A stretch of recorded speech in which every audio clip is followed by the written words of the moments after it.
the last thing on top of this whole Raider conversation is the Maxx Crosby thing. Right. Because I've heard people go, well, maybe they should trade the number 1 pick because they got a lot of holes to fill. No. They need the quarterback. Take the quarterback. We got to have the quarterback. They don't grow on trees. You got one. Let's build around that. That's how you bring up the whole organization like we're talking about.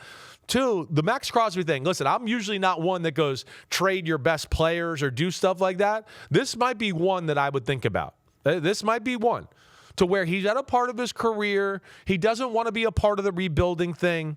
He wants to go maybe somewhere else and be a part of a winner, right? And you're not a year away. I would think about it. I would think about it and go, damn. And I think they could get a haul for Maxx Crosby. I think so, too. Like maybe Micah Parsons and more, because you're not having to give the $47 million a year contract out. I mean, he's making, 36? Right. Somewhere in there? That's going to be a deal right now for pass rushers. And it's already done and in the books and all of that, which makes the trade more valuable for the Raiders. So that's going to be something certainly going to have my eye on in a big way here over the next few weeks. His contract is very movable, right? By the way. If they trade him as a pre-June one, it only is $5 million in dead money for the Raiders. And they save $31 million in cap space. And every year, the structure of this contract is kind of mind-blowing for how good of a player he is.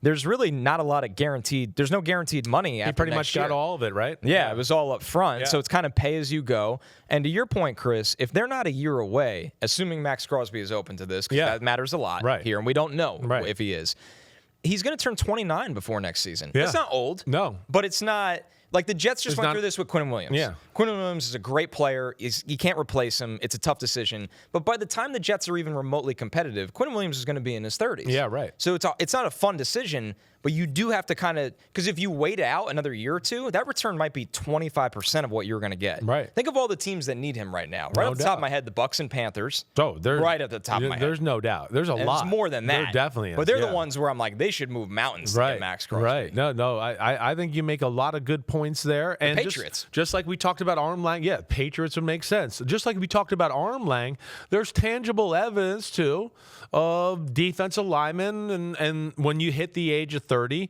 that things don't continue to go upwards. Right. They might plateau or maybe slightly go upwards in some cases, but generally you start to plateau, and then at some point, 32, 33, it starts to go downhill. Right. So unless you're Julius Peppers. Right. There's every now and then there's a freak of nature. He's the only one ever. Right. So. There's a few freak of natures out there. But, that's where I look at it. And within my football experience, knowledge, knowing how people work, how the league works, I feel like, it's unusual that we talk about that type of player maybe being traded, but it's one where you start to go, oh, it kind of makes sense. It can make sense for both parties here, and I think that's why it's going to be a big hot topic here the next few weeks. Yo, thanks for watching, homies. We are now in the NFL season here on Chris Simms Unbuttoned. Hit subscribe to get our weekly picks, game recaps, film deep dives, and much, much more. Thanks again for watching. Subscribe, rate, review. Peace out. You know where to find us.